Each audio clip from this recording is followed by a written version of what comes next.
प्रत्येक वर्षी आतुरता असणारा खामोंडी भविष्यवाणी भाकीत पंचांग वाचन 2026 याची माहिती तुमच्या समोर घेऊन आलेलो आहे। विज्ञान आणि तंत्रज्ञान किती जरी पुढे गेलं ना, देवावर विश्वास मात्र मलाही ठेवायचा आहे आणि तुम्हालाही ठेवायचा आहे, कारण ही परंपरा चालत आलेली आहे वर्षानुवर्ष आणि तीच आपण जपण्याचा प्रयत्न करतोय आणि पुढे प्रत्येक शेतकऱ्याला प्रत्येक व्यक्तीपर्यंत पोहोचवण्याचा प्रयत्न करतोय। ह्या खामुंडी भविष्यवाणी पंचांग वाचन भाकीत 2026 मध्ये सांगितले तरी काय, तर लक्षात घ्या, चैत्र महिन्यापासून तर फाल्गुन महिन्यापर्यंत ह्या पावसाचा अंदाज, प्रत्येक दिशेनुसार अंदाज, प्रत्येक पिकाची तेजी मंदी आणि अवकाळी दुष्काळ यांची परिस्थिती देखील सांगण्याचा प्रयत्न केलेला आहे। तर ही खामुंडी भविष्यवाणी भाकीत पंचांग वाचन 2026 प्रत्येक वर्षी गुढीपाडव्याच्या दिवशी हे सांगितलं जातं, पंचांग वाचन केलं जातं आणि इथून मागे जवळपास ही वर्षानुवर्ष चालत आलेली परंपरा आणि आता एवढ्यात मी जे काही व्हिडिओ बनवत आलेलो आहे, तर या प्रत्येक भविष्यवाणीचं पंचांग वाचनाचं भाकिताचं रहस्य हे खरं झालेलं आहे आणि प्रत्येक शेतकऱ्यांपर्यंत प्रत्येक व्यक्तीपर्यंत याचा फायदा झालेला आहे। त्यामुळं व्हिडिओ शक्यतो शेवटपर्यंत पहा। पुणे जिल्ह्यामधील जुन्नर तालुक्यातील खामुंडी या गावातील श्री क्षेत्र काळभैरवनाथ मंदिर या ठिकाणी ही खामुंडी भविष्यवाणी पंचांग वाचन भाकीत केलं जातं। कशा पद्धतीने असेल हे तुमच्या समोर सांगण्याचा प्रयत्न करतोय। चला आपण माहितीला सुरुवात करूया, कदाचित ह्याही वर्षी तुमचा फायदाच होऊ शकतो। चैत्र महिना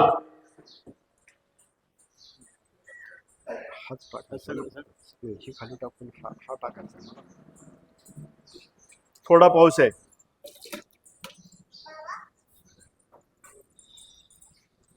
वैशाख महिना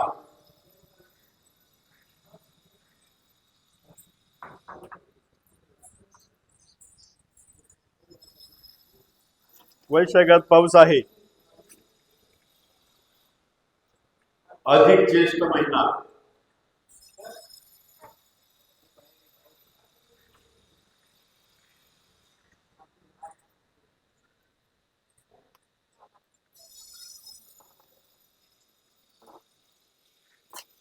मध्यम पाऊस। नीच ज्येष्ठ आर्द्रा नक्षत्र वाहन घोडा।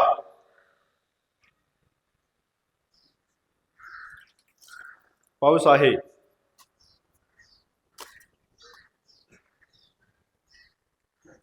नीच ज्येष्ठ पुनर्वसु नक्षत्र वाहन घोडा।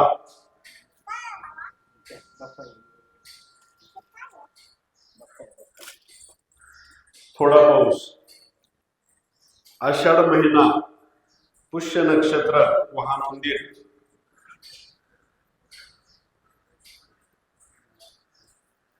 आषाढात पाऊस चांगला आहे।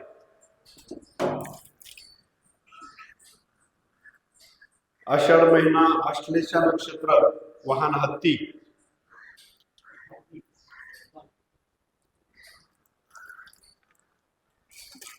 थोडा पाऊस। श्रावण महिना मखा नक्षत्र वाहन मोर। श्रावणात पाऊस नाही।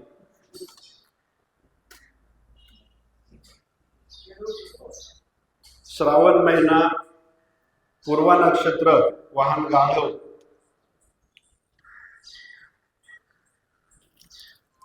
पाऊस आहे। भाद्रपद महिना उत्तरा नक्षत्र वाहन बेडूक।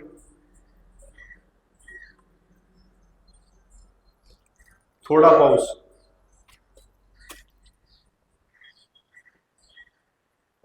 भाद्रपद महिना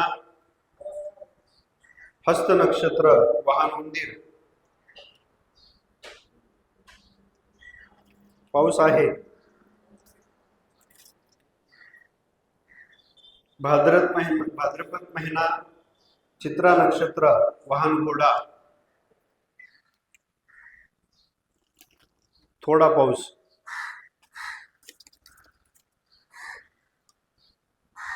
अश्विन महिना स्वाती नक्षत्र वाहन बेडूक।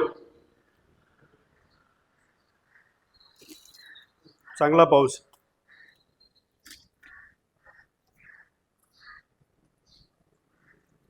दोन्ही चिठ्ठ्या एकत्र करा. कार्तिक कार्तिक महिना विषाणू पाऊस आहे.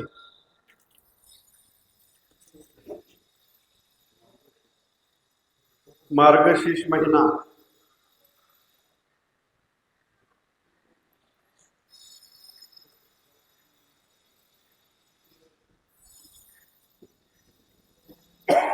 भरपूर पाऊस आहे.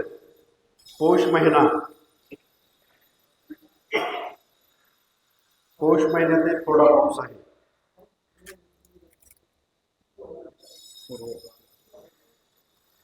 पूर्व दिशा प्रशांत महासागर.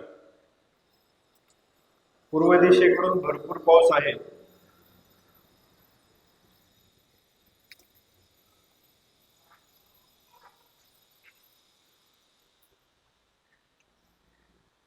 पश्चिम दिशा अरबी समुद्र. पश्चिमेकडूनही पाऊस आहे.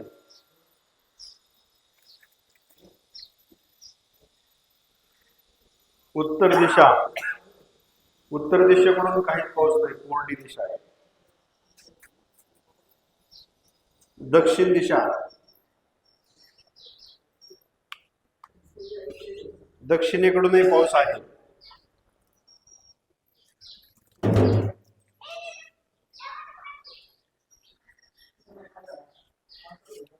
माघ महिना राहिला होता.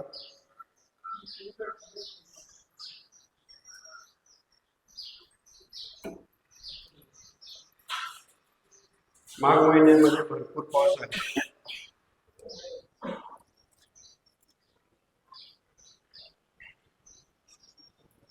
हिंदी महासागराकडून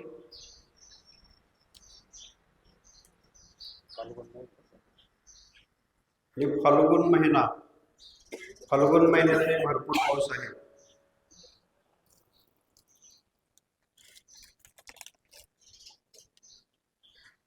गेल्या वर्षीचा विचार करता यावर्षी एकूण बाजार हा स्थिर राहण्याची शक्यता आहे, परंतु जागतिक परिस्थितीमुळे शेअर बाजारामध्ये काही प्रमाणात भाव वर खाली होत आहे. विशेषतः क्षेत्र महिन्यामध्ये कडधान्य आणि किराणा हा स्थिर राहणार आहे. तसेच पेट्रोल डिझेलसह सर्व प्रकारची तेले तेजीकडे जाण्याची शक्यता आहे. पौर्णिमेच्या आसपास शेअर बाजारामध्ये काही प्रमाणात तेजी पाहण्यात मिळेल. याचबरोबर फळभाज्यांचे भाव तेजीकडे दिसतील. तसेच सर्व डाळी, तांदूळ, गहू इत्यादी पदार्थ थोडे तेजीकडे जातील. वैशाख महिन्याची सुरुवात मात्र आशादायक होणार आहे. दूध, पनीर आणि दुग्धयुक्त पदार्थ तेजीकडे वळतील. ही तेजी फार काही दिवस टिकणार नाही. पौर्णिमेनंतर दूध सोडून इतर पदार्थांमध्ये मंदी होण्याची शक्यता आहे. वैशाख कृष्ण पक्षामध्ये लोखंड खनिज यासारख्या पदार्थांमध्ये तेजीची शक्यता आहे. तसेच या काळात सरकारी नोकरी अतिशय उत्तम परतावा देतील असे दिसते. अधिक ज्येष्ठामध्ये बाजारात फार काही फरक पडणार नाही. भाज्या, पालेभाज्या तेजीकडे जाताना दिसतील. मिठ ज्येष्ठ मासामध्ये अनेक किराणा वस्तूंमध्ये मंदी होण्याची शक्यता आहे. हळद, तिखट, मोहरी, जवस, बडीशेप इत्यादी मसाल्याचे पदार्थ तेजीकडे दिसतील. या महिन्यांमध्ये एकूण बाजार हा स्थिर राहिलेला दिसून येईल. आषाढ, श्रावण, भाद्रपद. आषाढ महिन्यात बाजारात अस्थिरता दिसून येईल. तसेच गुरुपौर्णिमेच्या आसपास प्लास्टिकच्या वस्तू, मसाल्याचे पदार्थ इत्यादी गोष्टींमध्ये थोडीफार तेजी होईल. सुगंधी द्रव्य, आयुर्वेदातील काही वनस्पती यासारख्या गोष्टी तेजीकडे जातील. गुरुपौर्णिमेनंतर बाजारात अतिशय चांगले वातावरण निर्माण होईल. सरकारी नव्या नियमांमुळे बाजारात चैतन्य निर्माण होईल. किराणा माल आणि मसाल्याचे पदार्थ यांच्याकडे थोडीफार तेजी निर्माण होईल. लोखंड आणि खनिज यासारख्या पदार्थांमध्ये तेजी निर्माण होईल. विशेषतः पोलाद कारखाने आणि खनिजयुक्त कारखाने यांच्यामध्ये तेजी चांगली होईल. शेअर बाजारामध्ये सुद्धा वातावरण चांगले राहील. श्रावणात अनेक गोष्टी तेजीकडे राहणार आहेत. विशेषतः पालेभाज्या, फळभाज्या या तेजीकडे झेपावतील. किराणा माल मात्र स्थिर राहील.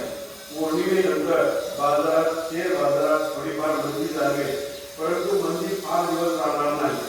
भाद्रपद महिन्यामध्ये आपल्याला अतिशय चांगल्या बातम्या ऐकायला येणार आहेत.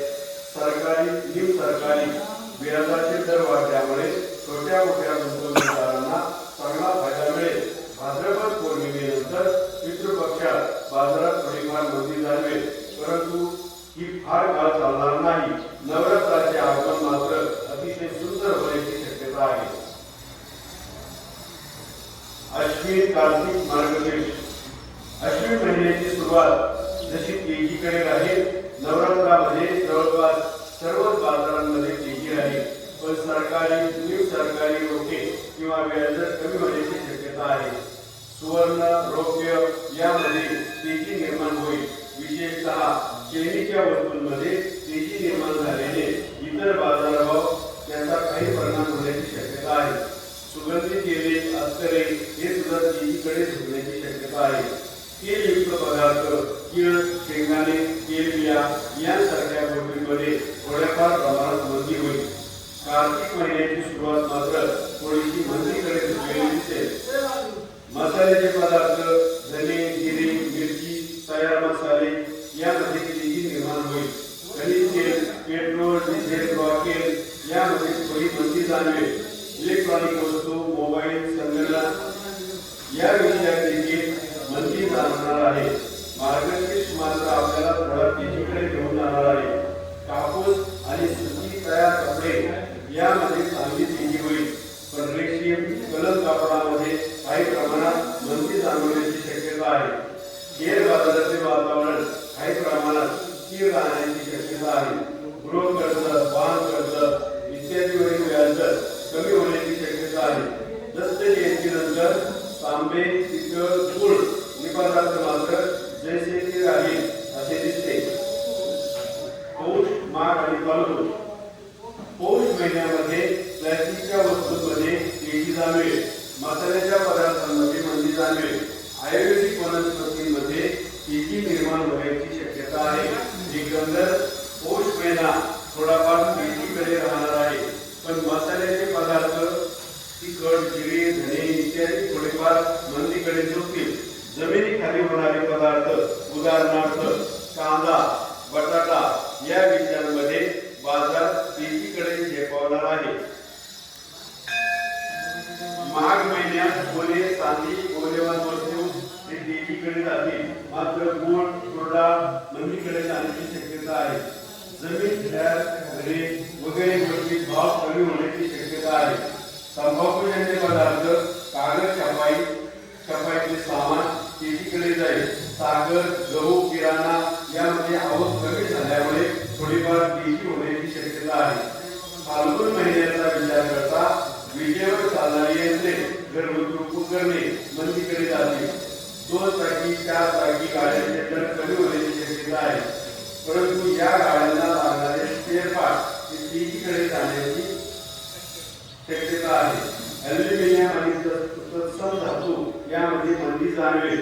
एकंदर नवीन वर्षाची सुरुवात काही प्रमाणात मंदीने होईल. तर आता पाहिलं कशा पद्धतीने खामुंडी भविष्यवाणी पंचांगवाचन बाकीत सांगितलं जातंय. पावसाचा देखील अंदाज आहे, पिकांचा देखील अंदाज सांगितलेला आहे आणि हा तंतोतंत अंदाज इथून मागेही खरा ठरलेला आहे आणि इथून पुढे देखील खराच ठरणार आहे. त्यामुळं प्रत्येक शेतकऱ्याला, प्रत्येक व्यक्तीला माझं एक सांगणं आहे, तुम्ही ही व्हिडिओ कुठूनही पाहत असले तरी ह्या वर्षी गुढीपाडव्याच्या दिवशी 2026 ही भविष्यवाणी बाकीत तुमच्या समोर सांगितलेलं आहे, पंचांग वाचन सांगितलेलं आहे आणि तुम्हाला पुढच्या वर्षी तुमच्या डोळ्याने तुम्हाला जर हे खामुंडी भविष्यवाणी बघायची असेल तर यायचंय गुढीपाडव्याच्या दिवशी, म्हणजे कधी 2027 साली खामुंडी भविष्यवाणी बाकीत पंचांग वाचन तुमच्या डोळ्याने पाहायचंय. पण यायचं कुठं? पुणे जिल्ह्यामधील जुन्नर तालुक्यातील खामुंडी या गावामध्ये गुढीपाडवा 2027 मध्ये यायला विसरू नका आणि तुमच्या डोळ्यासमोर पाहायची आहे खामुंडी भविष्यवाणी पंचांग वाचन. माहिती आवडली चॅनलला सबस्क्राईब नक्की करा आणि ही माहिती जास्तीत जास्त शेतकऱ्यांपर्यंत पोहोचवा. धन्यवाद.